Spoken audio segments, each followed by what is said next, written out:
तो कोई पहले इलेक्शन में नहीं हो रहा है कि एग्जिट पोल कैसी होती हैं कैसी नहीं होती है, इन सब पर सवाल उठ रहे हैं। बड़ा मेरा पुराना एक्सपीरियंस है इसको झेलने का, इन सवालों को। सबकी अपनी अपनी ओपिनियन होती है, अपनी अपनी राय होती है इन पोल्स के बारे में, जो होनी चाहिए। लेकिन हम आपको जल्दी से दिखा दें कि अभी तक जो अलग अलग चैनल्स हैं उनके एग्जिट पोल्स क्या कह रहे हैं। मैं आपको शुरू करता हूँ CNN IBN के। उनका 272 का से लेकर 280 का आंकड़ा है एनडीए के लिए। यूपीए के लिए 92 से 102 का आंकड़ा है। इसमें आप स्वतः जानते हैं कि कांग्रेस इसमें शामिल है। और अन्य के लिए आंकड़ा है 111 से लेकर 143 का। देखते इंडिया टुडे ग्रुप का जो एग्जिट पोल है वो क्या कहता है। वो कहता है 261 से 283 एनडीए के लिए, यूपीए के लिए 120 और 110 के बीच का आंकड़ा, और अन्य के लिए 150 और 162 का आंकड़ा। एबीपी न्यूज का एग्जिट पोल क्या कहता है उसे देखते हैं। उसमें एनडीए के लिए 281, यूपीए के लिए 97 और अन्य के लिए 141। जब भी आप ये आंकड़ा देख रहे हैं ध्यान रखिएगा इसमें कांग्रेस शामिल है, तो इसका सीधा मतलब ये होगा कि कांग्रेस 100 से नीचे की पार्टी है इन एग्जिट पोल्स के हिसाब से। इंडिया टीवी को देखते हैं। 289 एनडीए के लिए, यूपीए के लिए 101 यूपीए के लिए, और अन्य के लिए 148।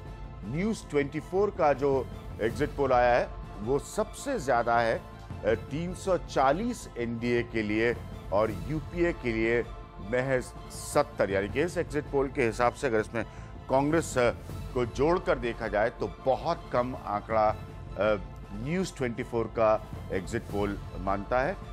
टाइम्स नाउ ने अपने एग्जिट पोल के नंबर्स में तब्दीली की है और अब उनका आंकड़ा है 292 एनडीए के लिए, यूपीए के लिए 101 और अन्य के लिए 150। तो ये है एग्जिट पोल की तस्वीर। आगे बढ़ने से पहले, अपने खास मेहमानों से मिलाने से पहले आपको जरा देखते हैं कि रिएक्शन, जिसमें मैंने कहा हर एग्जिट पोल में आते हैं। 15 साल से ज्यादा से मैं इस तस्वीर को देख रहा हूं, तो देखते हैं लोगों ने किस तरह से रिएक्ट किया इस एग्जिट पोल पे। सोमवार को आखिरी दौर का मतदान खत्म होने से पहले ही एग्जिट पोल चलने शुरू हो गए। जैसे ये साफ होता गया कि हर जगह एनडीए को बढ़त है, कांग्रेस ने इन्हें खारिज करना शुरू कर दिया। The opinion polls and the exit polls will be proved wrong like they were in 2004 and 2009. तमाम एग्जिट पोल्स एनडीए को 249 से 340 सीटें दे रहे हैं, जबकि यूपीए को 70 से 148 सीटों से ज्यादा देने को तैयार नहीं है। वो कम से कम इसी खुशफहमी में रहें कि साहब जो एग्जिट पोल है वो गलत होगा, एग्जिट पोल ठीक नहीं है, उसके सैंपल साइज ठीक नहीं है। वो तो ठीक है, ये स्वाभाविक है कि थोड़ी 1-2 दिन तो उनको खुश रहने दीजिए। आगे उन्हें मालूम है कि उनके 16 तारीख को क्या जनादेश आने वाला है। हालांकि इन अनुमानों ने यूपीए के खेमे को विचार विमर्श के लिए मजबूर कर दिया है। एग्जिट पोल को सही मान लिया जाए तो ये चिंता का विषय जरूर है हम लोगों के लिए, यूपीए के लिए एज ए होल। आम आदमी पार्टी भी अब मान रही है कि उससे कुछ रणनीतिक चूकें हुई। हमने जल्दबाजियां बहुत की, हमने कई निर्णय ऐसे किए जो हमें सोच समझकर करने चाहिए थे, जिसमें राजनीतिक अपरिपक्वता भी थी और सच्चाई और ईमानदारी थी। ये जब सच्चाई है तो छोड़ देते हैं, क्या दिक्कत है। लेकिन उतने ही गहराई के साथ लोगों के दिमाग में बैठाई जाती बात जितनी गहराई के साथ आपने सत्ता को लेते समय बैठाई थी। जबकि समाजवादी पार्टी भी एग्जिट पोल पर सवाल खड़े कर रही है। 16 लाख वोटर उत्तर प्रदेश में एक एमपी कांस्टिट्यूंसी में होता है, और 100 वोटर से आप राय लेकर आप निर्णय कर देते कि सीट कौन जीतेगा कौन हारेगा। इससे बड़ा प्रजातंत्र का मजाक क्या हो सकता है। साफ है कि एग्जिट पोल जिन्हें रास आ रहे हैं उनके लिए सही है, जिनके खिलाफ जा रहे हैं वो इनके अंतर्विरोध को देख रहे हैं। एग्जिट पोल कभी सच साबित होते हैं तो कई बार गलत भी। 1998-99 में एग्जिट पोल सच साबित हुए थे, तो 2004-2009 में गलत। लेकिन ये बात जरूर है कि मोटे तौर पर एग्जिट पोल के रुझान वास्तविक परिणामों का एक अंदाजा जरूर दे देते हैं। नई दिल्ली में कैमरामैन मदन के साथ अखिलेश शर्मा, एनडीटीवी इंडिया। तो मेरे साथ नलिनी सिंह मौजूद हैं, मेरे साथ श्रवण गर्ग साहब मौजूद हैं, मेरे साथ नीना व्यास मौजूद हैं, मेरे साथ ब्रजेश शुक्ला मौजूद हैं, मेरे साथ संजय सिंह मौजूद हैं। हम सब आप इन चेहरों को पहचानते हैं। पहला सवाल मेरा स्वाभाविक सबसे होगा, अपनी डिफेंस के लिए नहीं, लेकिन नलिनी आप टेलीविजन में इतने साल रही, एग्जिट पोल पर बहस, ओपिनियन पोल पर बहस हमेशा होती है, तो लोग इसको कितना सीरियसली ले? लोग माने जो राजनेता हैं, हम जो राजनेता हैं, बाकी लोग जो देखते हैं कि एक बहुत बड़ा सट्टा बाजार होता है, हम सब जानते हैं। राजनेता तो तब सीरियसली ले जबकि वो जीत रहे होते हैं। जब जीत रहे होते हैं तो एग्जिट पोल की बल्ले बल्ले, हाँ। और जब हार रहे होते हैं तो ये फिर प्रजातंत्र का मजाक है, तो हाँ। ये करने दीजिए उनको। हाँ। जो लोग हैं वो थोड़े से चेत जाएं, क्योंकि एग्जिट पोल जो दिशा है, वो जो जनरल दिशा है, कहाँ रिजल्ट जा रहा है, उसका एक संकेत दे देते हैं। और जहाँ तक रहा कि इसको हम कितना सीरियसली इसको लेकर चलें, क्योंकि अब 16 तारीख को हम लेके बैठ जाएं हर एक को कि आप गलत थे, आप गलत थे, ये चैनल गलत थी, ये एजेंसी गलत थी, उसका कोई ज़्यादा फायदा होगा नहीं। लेकिन दिशा आपको मिल गई है, मुझे लगता है कि इससे संतोष कर लेना चाहिए। इतने ठीक है, इससे श्रवण गर्ग साहब कितनी गंभीरता से ले इसे? पूरी गंभीरता से लेना चाहिए। ये बताता है कि देश किस तरफ जा रहा है, देश क्या सोच रहा है।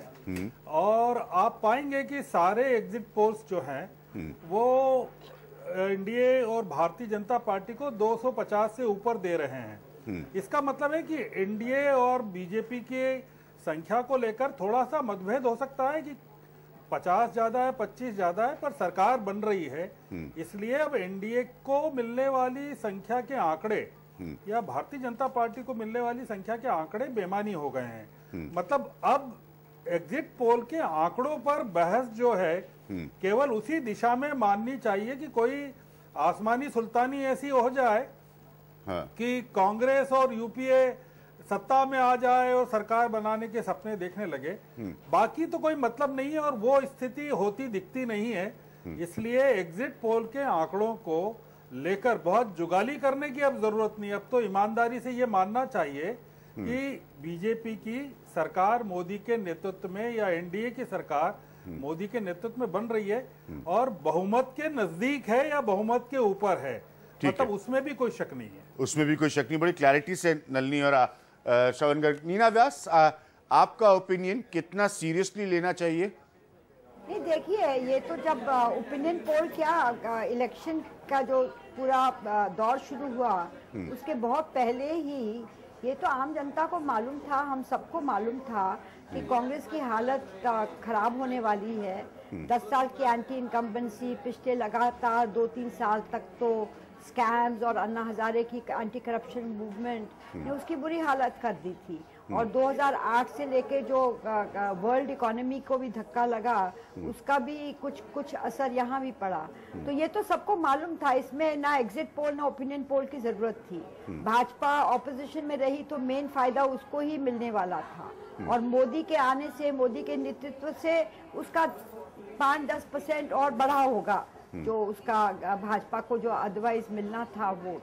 तो इसमें कोई दो राय की तो बात नहीं है। और जहां एग्जिट पोल का सवाल है, देखिए, उससे बहुत पहले हमसे कोई पूछता तो हम कह देते कि भाई ये तो सबको ही मालूम था, हमसे क्या आपसे भी, कि बीजेपी को 180 से लेके 220-230 मिलेगी और एनडीए के साथ या तो 272 तक पहुंचेंगे या उसको थोड़ा सा पार कर लेंगे या थोड़ा सा कमी रह जाएगी।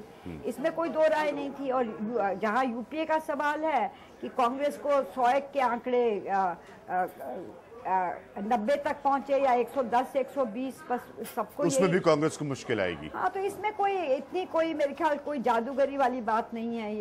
ये अब नीना व्यास के मानना है कोई जादूगरी। संजय सिंह, कितना सीरियसली लेना चाहिए?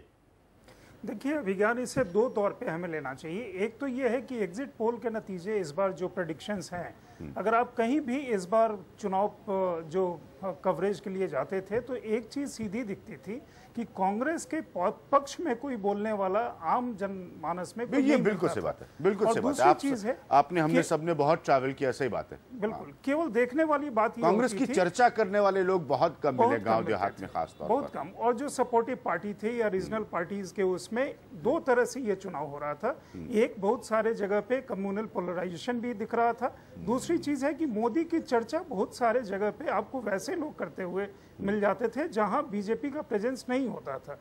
केवल उसमें ये चीज थी कि वो कितना वोट में ट्रांसलेट होता है। और अगर आप उस तरह से देखेंगे तो एग्जिट पोल के जो नतीजे आए हैं वो ओपिनियन पोल के नतीजे के साथ सिंक में है। तो ब्रॉडली जो एक मूड बना था जनता का ओपिनियन पोल मतलब चुनाव के पहले, वो मतदान के दिन भी वो रिफ्लेक्ट हो रहा है। दूसरी चीज जो एग्जिट पोल के विश्वसनीयता को लेकर के होती है, पिछले जो 5 चुनाव हुए ये विधानसभा के, उसमें ब्रॉडली एग्जिट पोल वो सही निकला। उसके पहले 2004 में बिल्कुल मतलब कहा जाए तो उल्टा था। 2009 में भी नतीजों की संख्या ब्रॉड ट्रेंड सही था, नतीजों की जो एक्चुअल संख्या है वो थोड़ी ऊपर नीचे थी। एक और भी चीज है एग्जिट पोल के साथ कि एग्जिट पोल या ओपिनियन पोल को अगर देखें तो हमें थोड़ी उसमें फेस्टिविटी के कलर के साथ उसको लेनी चाहिए, क्योंकि अब चुनाव में ज्यादा फेस्टिव कलर्स जो होते थे, झंडे, पताके, बैनर, हालांकि इस बार काफी कुछ दिखे बहुत सारे रैलीज में।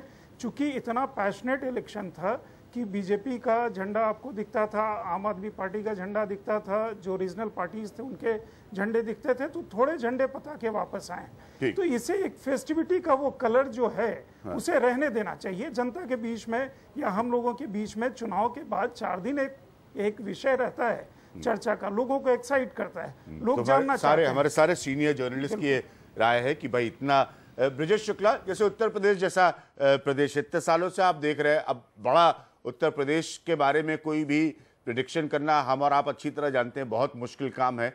तो उस दायरे से कितना सीरियसली एग्जिट पोल को ले कोई? अभिज्ञान जी, मैं 23 मार्च को यहां से निकला था और इसके बाद परसों मैं लौटा हूं दौरे में। वास्तव में मैं एग्जिट पोल की बात नहीं कर रहा, क्योंकि उसमें क्या आएगा, क्या सही है, क्या गलत है, लेकिन जो मैंने देखा मैं वो बता रहा हूं। करीब 8 सीटें ऐसी हैं जो बीजेपी कभी नहीं जीती। आज 78 सीटों में वो सीधे लड़ाई में है। और थोड़ा मुझे गड़बड़ी लग रही है एग्जिट पोल में। उसमें गड़बड़ी यह लग रही है कि 10 सीटें जो लोग दे रहे हैं कांग्रेस को, जो लोग 7 सीटें दे रहे हैं, उससे मुझे ये गड़बड़ लग रहा है। क्योंकि जो पार्टी 7 या 10 सीटों में टक्कर में ना हो, उसको आप 10 सीटें दे दें। बाकी उत्तर प्रदेश में एक गजब की लहर हमको दिखी है। अब ये पूरा सीटों में बदलती कि नहीं बदलती, ये देखना होगा। फिलहाल लगता यह है कि मोदी का जो जादू था वो गांव गांव चढ़ के बोल रहा था। मैं जिस गांव में गया वहीं पर मोदी की बात हो रही थी, जिस शहर में गया वहां मोदी की बात हो रही थी। लेकिन एक अलग बात यह भी है कि उनके खिलाफ एक रिएक्शन भी था और उनके विरोधी वोट भी एकजुट हो रहा था। ठीक है, तो ये तो हाँ, नलिनी आप कुछ कहना चाहते हैं? मैं कहना चाहती हूँ कि देखिए, आज तो हम सब कह रहे हैं कि एग्जिट पोल के मतलब तरफदारी कर रहे हैं किस्म से, लेकिन आपको स्मरण होगा कि जब कि मोदी बन रहे थे, बेशक उनके भाजपा की कैंपेन कमेटी के चीफ बने, उसके बाद जाके वो उम्मीदवार उनको घोषित किया गया प्रधानमंत्री पद का। पूरा ड्रामा हुआ। हाँ। उसके अंदर जो प्रेस से जो मीडिया ने जो टिप्पणी की वो ये थी कि मोदी के बनने से हो सकता है कि 30 सीट के करीब 25-30 सीट बीजेपी को फायदा हो जाए, लेकिन उतनी ही सीटें घट जाएंगी क्योंकि इतनी कंसोलिडेशन हो जाएगी, जो मुस्लिम वोट है वो खिलाफ चले जाएगी। तो अंत में जाकर अगर 20-30 का हुआ भी तो बहुत ज़्यादा फायदा नहीं होने वाला। आज के दिन जो हम देख रहे हैं वो स्थिति दूसरी देख रहे हैं एग्जिट पोल के ही जरिए। और मैं आपसे ये कहना चाहती हूँ कि जो एग्जिट पोल है उससे भी आप लोगों ने बेहतर किया है क्या कि आपने पोस्ट पोल किया है। माने जबकि पोल हो गई, जब लोग अपने घर चले गए। संजय ने पॉइंट रखा। हाँ जी, जो आप मैंने सारे ओपिनियन पोल्स मैंने किए थे, तो ट्रेंड में बहुत बड़ा फर्क नहीं है। मेरा मतलब यह है कि थोड़ा सा टेक्निक में कि एग्जिट पोल वो होता था जब आप हर 7वें को लेते थे और जो वोटर निकल रहा होता बोलते आपने किसको वोट किया, आप इस पर कृपया उसी पर छाप लगा दीजिए, अपना नाम ना दीजिए, इस बैलेट बॉक्स में डाल दीजिए। मतलब फर्जी बैलेट बॉक्स होता था, उसमें डलवा देते थे और उसके बाद गिनती करते थे और कहते थे, और वो काफी ज्यादा ठीक भी होता था। लेकिन इस बार पोस्ट पोल जो कि बहुत ज्यादा तारीफ के लायक है, क्योंकि आप घर जाते हैं, उनके साथ एक कप चाय पीते हैं, उनके घर बैठते हैं, और किसके घर जाते हैं? आप उसके घर जाते हैं जो कि वोटर लिस्ट में वही अनुपात में आप जाते हैं। अगर आदिवासी हैं, अगर ओपिनियन पोल में भी बताया भी था कि रैंडमली आप थी हमारे साथ, हमारे सारे ओपिनियन पोल्स में, तो मेरा मतलब हमने उस वोटर लिस्ट से नाम उसमें से तो कहने का कि बहुत ज्यादा काफी तरक्की हुई है, तो हो सकता है कि काफी ज्यादा सटीक भी बैठे। हाँ, हो सकता है ट्रेंड के हिसाब से। जो पॉइंट मैं रख रहा था कि देखिए बिल्कुल सही बात है, ये सब अनुभवी लोगों का ये मानना है एक्सपीरियंस के आधार पर कि ये एक तस्वीर, जैसे नीना व्यास ने कहा कि चुनाव के शुरुआत में ये स्पष्ट था कि कांग्रेस के खिलाफ जबरदस्त एंटी इनकम्बेंसी चल रही है, कांग्रेस की लोकप्रियता वो बेहद गिर चुकी है, कांग्रेस की साख दांव पर लगी है। बहुत सारे एनालिस्ट का ये मानना है कि राहुल गांधी वो माहौल नहीं पैदा कर पा रहे हैं जो कांग्रेस चाहती है।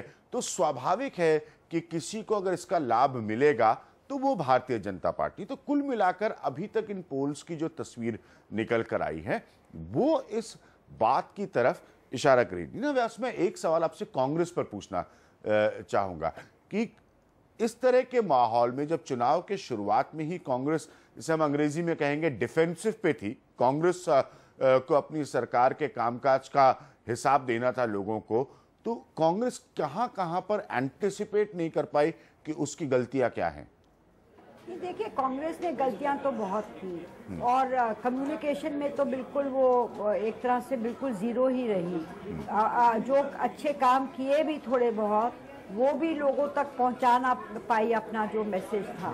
और नीना, मैं आपको कहना चाहूंगा ये बहुत अच्छा पॉइंट है। कल मैंने इसको यही पॉइंट उठाया था और मैं हमेशा कहता हूं कि मैं अपने सारे कार्यक्रमों की सीडी सबको भेजूंगा, क्योंकि मैंने लगातार यही सवाल गांव-गांव घूम के उठाया और कोई जवाब नहीं मिला। नरेगा को लेकर, किसान की कर्ज माफी को लेकर, किसान के क्रेडिट कार्ड को लेकर, फूड सिक्योरिटी बिल को लेकर किसी को कोई अंदाजा नहीं था इनके बारे में। नरेगा और उसकी बात कर रहे हैं, वो तो यूपीए 1 में हो गया और वो एक फायदा मिल गया है 2009 में उनको। मगर 2009 से 2014 तक जो भी कुछ थोड़े बहुत काम हुए, जैसे लैंड एक्विजिशन एक्ट है, विमेन को कुछ प्रॉपर्टी राइट्स वगैरह का कोई स्पेशल प्रोविजन किया है, और चीजें कुछ हुई। फूड सिक्योरिटी बिल काफी बहुत देर में आया, उसका लोगों तक फायदा भी पहुंचा नहीं। कई स्टेट सरकार ने कुछ स्वास्थ्य कार्ड भी देना शुरू किया, स्मार्ट कार्ड 1 लाख तक की वो फ्री में करवा सकते हैं अपना इलाज किसी अस्पताल में। तो काफी कुछ काम हुआ, मगर उसका पूरा मैसेज दे नहीं पाई, बिल्कुल ही नहीं दे पाई, बल्कि उल्टा मैसेज जाता गया लोगों के बीच में। और इकोनॉमी भी थोड़ी मिसहैंडल हुई, प्राइस राइज बहुत महंगी पड़ी कांग्रेस को, जनता से ज्यादा कांग्रेस को महंगी पड़ी। कांग्रेस को, हाँ नील, आप कुछ कहना चाहिए? चाह रही हूँ कि देखिए, नीना ठीक कह रही है कि जो उनका संदेश था वो जा नहीं पाया, लेकिन 2 चीज़ें इसमें हैं। एक ये है कि जो के प्रवक्ता रहे कांग्रेस पार्टी की ओर से, वो इतने आक्रामक रहे, वो इतने दूसरे पर व्यंग करते रहे। हमारी जो बोलने की शैली है, ये सोचने की शैली है, माने जो आम दर्शक है वो थोड़ा सा यूँ हो जाता था कि ये क्या हो रहा है। ऐसा नहीं कि बाकी पार्टियां नहीं करती थी, इन लोगों ने ये सोचा कि एक आक्रामक शैली, एक दूसरे को बोलने नहीं देना, इससे हमें बड़ा फायदा होगा। तो एक प्रॉब्लम है, मैं श्रवण जी से भी सवाल पूछूंगा। मैं बार लगातार उत्तर प्रदेश, वापस उत्तर प्रदेश, महाराष्ट्र, गुजरात के गांव में किसी को भी, जैसे नीना ने कहा, मैंने यही सवाल पूछा कि 2004 और 2009 की तस्वीर है नरेगा, किसी को भी वहां पर अगर कोई मिला भी ये बताते हुए कि नरेगा में उनको काम मिलता है, तो साफ तौर पर उन्होंने बताया कि उनको 3 से 4 महीने बाद पैसा मिलता है और उस पैसे में से वहां के लोकल ठेकेदार की घूस बंधी होती है। और 15-20 दिन काम मिलता है। हाँ, 15-20 दिन काम मिलता है। महिलाओं के बारे में, लड़कियों के बारे में मैंने पूछा, सेंट्रल स्कीम्स को लेकर कि सामाजिक क्षेत्र की जो केंद्रीय स्कीम्स होती है उनको कोई जानकारी नहीं थी। एक जानकारी नहीं, दूसरा ये कि जो एक अच्छे इनके प्रोजेक्ट भी हुए, जैसे आधार है जी, उसमें मतभेद कांग्रेस के बीच में ही हो गए और उसके बाद में लोगों के पास आधार कार्ड पहुंच गए। सोचा लोगों ने कि ये हमें एक बहुत बड़ा, एक हमारे पास आइडेंटिटी मिल गई है, ये हमारा एक पासपोर्ट की तरह है इस देश में। अभी यह है कि उसके बाद कहा कि आधार का कुछ माने ही नहीं है, वो विड्रॉ होने लगे। तो ये जो चीजें हैं, लोग समझे कि इस आधार से हमें, जिसे कहते हैं डायरेक्ट बेनिफिट ट्रांसफर, हमारे बैंक अकाउंट में पैसा आ जाएगा इस कार्ड के आधार। तो ये सब चीजें नहीं हुई। स्कीम लेके आई सारी सब्सिडी को लेकर, लेकिन हम थोड़ा सा और इस पर चर्चा करेंगे। मैं श्रवण जी से बात करूंगा एक छोटे से ब्रेक के बाद। अब कहीं मत जाइएगा संजय सिंह से, ब्रजेश शुक्ला से, क्योंकि इसी को मैं लगातार अपनी रिपोर्टिंग के जरिए टटोल रहा था कि एक सरकार है जो सामाजिक क्षेत्र में आपका हमारा पैसा खर्च करती है, और 100 तरह के विज्ञापन, लाखों रुपए उन विज्ञापनों पे खर्च होते हैं। दिन रात में ऐसे ऐसे गांव से गुजरा जहां पर डिश टीवी भी लगा हुआ था, वो दिन रात कांग्रेस के गुणगान के विज्ञापन देखते थे, बीजेपी के भी देखते थे, बाकी पार्टियों को भी देखते थे, लेकिन उनको समझ में नहीं आता था कि ये सिस्टम कैसे काम कर रहा है। क्या इस तरह के माहौल का प्रतिबिंब है, रिफ्लेक्शन है, जो आज एग्जिट पोल्स में नजर आ रहा है? एक छोटे से ब्रेक के बाद।